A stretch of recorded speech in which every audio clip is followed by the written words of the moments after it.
I'm so happy to see you all here. It just warms my heart so much. I want to talk to you today about coming into power. And I got this idea watching one of my favorite TV shows, Yellowstone. Maybe some of you have heard of it. There's this scene where a Native American woman, Monica, walks into her college classroom for the very first time.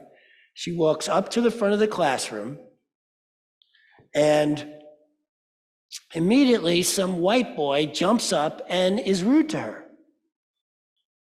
And she looks at him and goes, "Do you know what power is? Can you define power for me?" The boy is taken aback, and she goes on to define power. She says, "Power is having influence over somebody else's life. I can fail you from this class. I can drop you. I can send you to the dean's office up on disciplinary charges. I have all the power and you have none."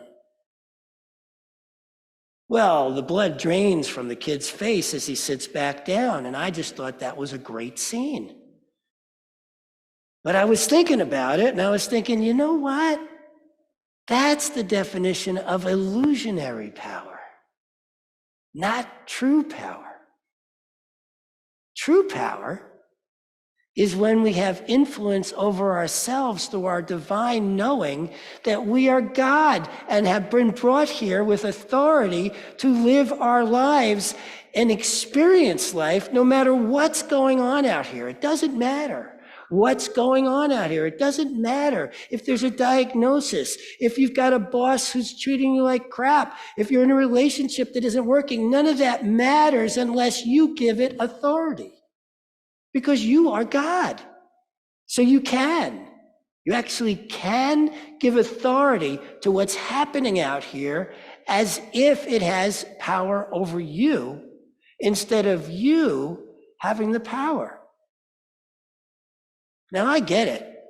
All the time, this is a very, distracting place, this earthly being in these bodies. This can get very distracting in terms of what's happening and how does it feel and is this real? And forget our own divinity. Forget that we are the power.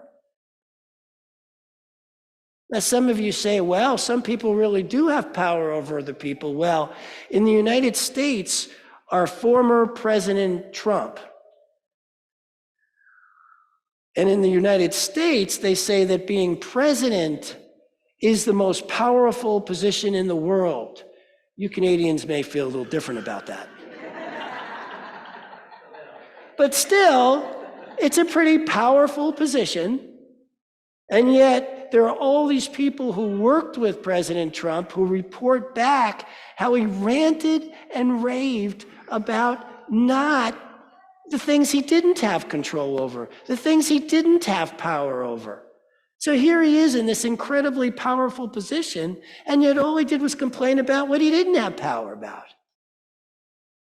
And the thing about that is that's the problem with illusionary power. You never get enough. You're never satisfied. There's always more. Now, you guys might experience this with the Oilers when they win the Stanley Cup. They win the Stanley Cup, and then what happens? You want them to do it again. It's never enough. That's what we're dealing with all the time, is when we are in the mind of illusionary power, we lose the fact that it's never enough. It's never satisfying. And then you may say to me, well, and then I want you to notice that I use the word influence, not control. Because control leads to unhappiness. Perfectionism leads to unhappiness.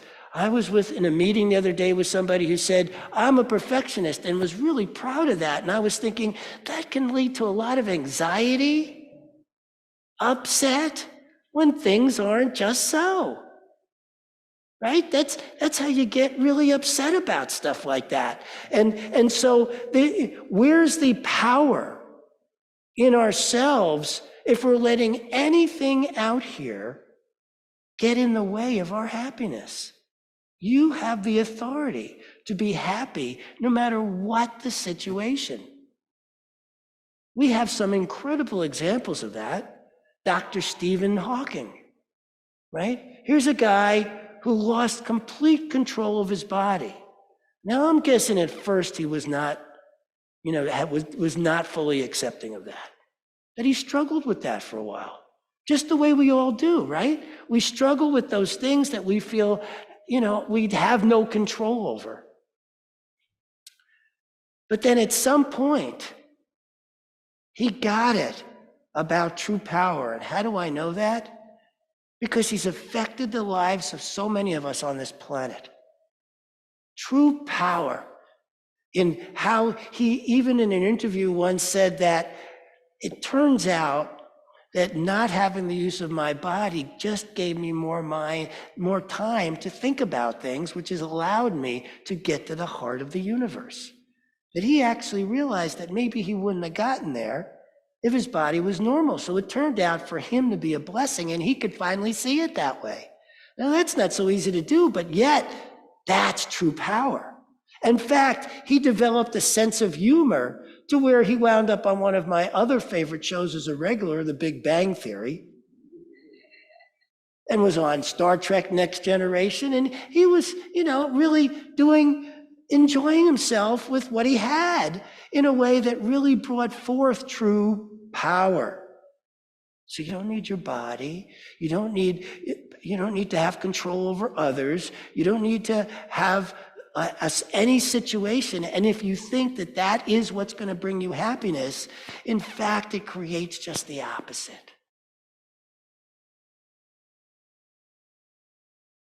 So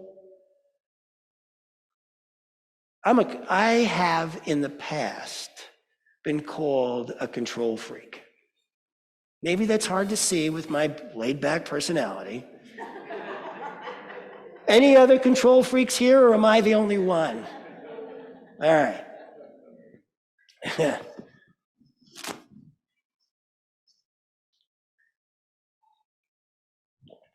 And I found myself in a wild position that I spoke to you about a few weeks ago, where I'm in the hospital, where they're telling me I got 5 days to live.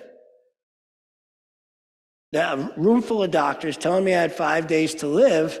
I went home to die, had somebody call and say, hey, since you're going to die anyway, why don't you try this Hui medicine, this healer, and that had lowered my temperature from 106, which the doctors could not break, down to 101. And that's where I left you guys the last time in the story. So I want to tell you the rest of the story. Rest of the story is I was a tremendous control freak back then, and this was getting out of my control because that 101 fever I had for over a year. I wound up selling my business, selling my house, and moving my family from upper New York State to Asheville, North Carolina, because 101 fever is still a fever, and being in cold temperatures was really hard. And I thought being in Asheville would help being in a warmer climate. So I moved my family down there. And people kept talking about a healer. And I thought, oh, geez, another healer. Why can't I just find a Western doctor or something? But all they were talking about was a healer. So I go and I see this healer. And the first thing she has me do is fill out these papers on my lifestyle, what I do in an average week, what I eat in an average day. And so I'm filling all these papers out, and she comes in and she gets them from me, and she goes into the back where she has two other colleagues, and they're back there, and all of a sudden I hear them laughing like crazy. I'm like, are they laughing at me? So since I was the only one there, I knew it must have been me. So I got up and I go back and I'm like, what are you guys laughing at? And they said never in their entire careers had they had somebody fill out those forms honest enough to say they ate Frosted Flakes every day. I was like, what's wrong with Frosted Flakes? And that's when my education began on healthy living, healthy eating, healthy this, healthy that. Now, let me explain to you my health at the time. I had ulcerative colitis. I had Crohn's disease. I had a lower back issue that had me bedridden for a good week at a time very regularly. I had allergies where going out in the spring and summer was almost impossible without red eyes and sneezing all the time. And I had vertigo from getting on something as simple moving as a swing. I was a mess. And I had 101 fever. So I start seeing this healer, and she is telling me I need to change pretty much everything about my life. I mean, everything. And I have never been, with all the control freakness that I have had about what's happening out here, I was never very good about controlling myself. Maybe you've noticed that too, right? Sometimes in this teaching, I hear people talk about, I need to control my thoughts. And I'm here to tell you today that actually, that won't work. We think the way we do, we act the way we do, we are the way we do with perfection because this is the way God created us. And there's a reason for it, and there's a blessing for everything in it. Now, I didn't know this at that time, so I, of course, started out by trying to control my eating habits, control when I exercised, control this, control that, and it wasn't working. And so somewhere along the line, somebody said, you got to let go. It's not about control, it's about letting go. I'm like, letting go? What the heck does that mean? Has anybody ever said to you, letting go? Letting go? What is that? How do you let go?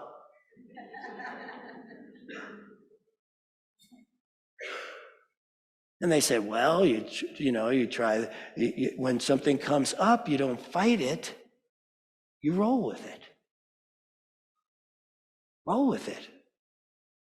These were new concepts for me. I had no clue about any of this. So about the same time as when I told you guys I met Dr. John Waterhouse, I started getting into this teaching, change your thinking, change your life, and all these other things that sound like you need to control your thoughts. In fact, for years, I really did my best to control my thoughts, be vigilant about what I was thinking, make sure I shifted that to something that was positive, to something that was, constantly working with that. And it was exhausting. It wasn't until I understood the deeper points about letting go. Something's going on right now that I don't like. Let it go. Don't get in there. I'm eating something that maybe isn't on my diet. Don't beat myself up for that. In fact, beating myself up for that usually leads to eating more of that. Maybe I'm the only one. It's not the only one that's happened to. You beat yourself up about what you're eating on your diet, and lo and behold, you wind up eating more of that. And so instead, I got into this whole thing about just loving myself. Just loving myself. Letting go. Loving myself. Letting go. Loving myself. Oh, and this was a much easier practice for me. Because now that I'm not beating myself up, I actually have more energy. Now that I'm letting go, I'm not holding on so tightly to things, so I'm actually starting to gain more energy. And as my energy started to shift, and as I stopped having things having to be just so and in a very particular way, what I started noticing is things started shifting in my health. The first thing to go away was the vertigo. All of a sudden, I'm able to be on a swing with my kid without getting all sideways. Next thing that happened was the allergies started going away. I'm like, wow. And then the fever ultimately went away. And 2 years later, I go back up to New York where they are taking a bunch of pictures of my insides. Some folks call that a colonoscopy. And they're looking at the pictures, and the doctor is sitting there going, this is impossible. You have had scar tissue building in your intestines for 30 years, and now there is none. Something must be wrong here. This isn't actually possible. I thought, wow.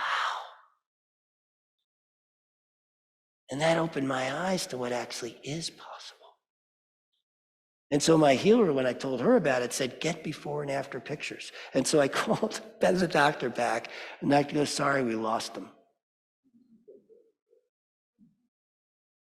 Because it was too much for them to even think of this as a possibility, but it wasn't too much for me, because now I'm starting to open to all these new and great ideas about what's possible. And yet, not being in charge, not controlling. And so I thought, okay, this not being in control thing, let's see how this carries in the workplace, in life, in being with people. And so I started when I was in positions, letting other people do things. Okay, you do it. Okay, you do it. And when I started doing that, the first thing I recognized is they're not doing it as well as I do. I could do it better. I should have just done it myself.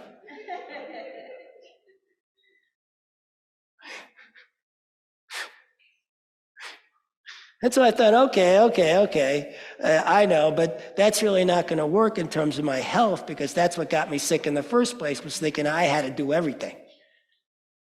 And so now, and in fact, I'll be talking about this next week.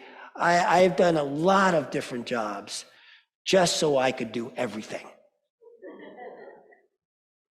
And so, so I said, okay, I'm not going to do this. I'm going to let people do it their way, even if it's not as good as I think. And this was hard. Maybe it's been hard for you, right? To let go that way and go, I'm going to let somebody else do this. I'm not going to get my fingers in those gears. And, I'm going to allow how they do it to turn out. And a couple of things happened once I got past that first step. The first was that I got healthier. The second was, sometimes people actually came up with ideas I never thought of and did it even better. But that wasn't even the big one. Here's the big one.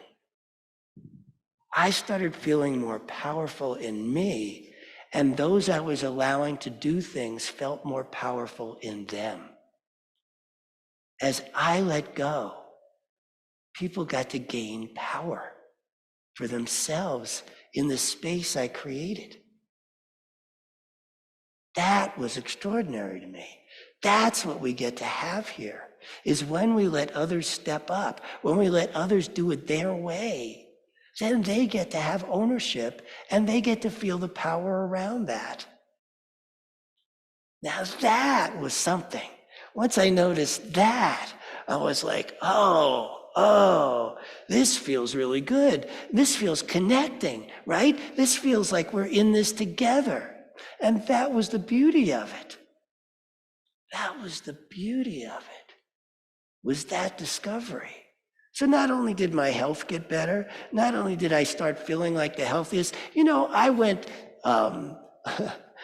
ice skating yesterday at that big old mole you guys got for the first time in 28 years.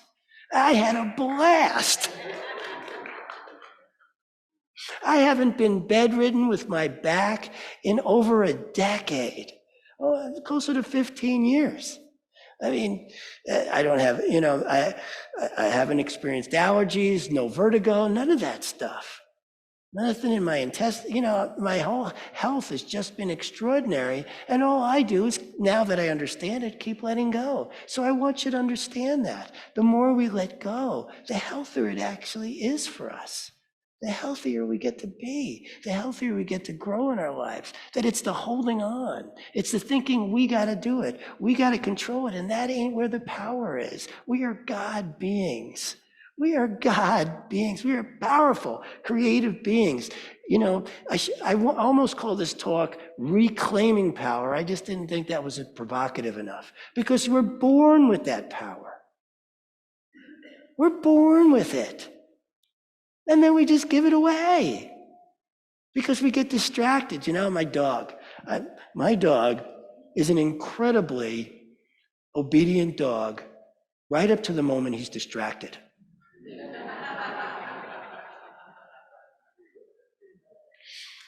I feel like I'm exactly the same. Maybe you feel that way too. There's a lot going on out here to distract us. It's up to us to remember the truth of who we are. Remember, say it with me. I am a powerful, creative, spiritual being.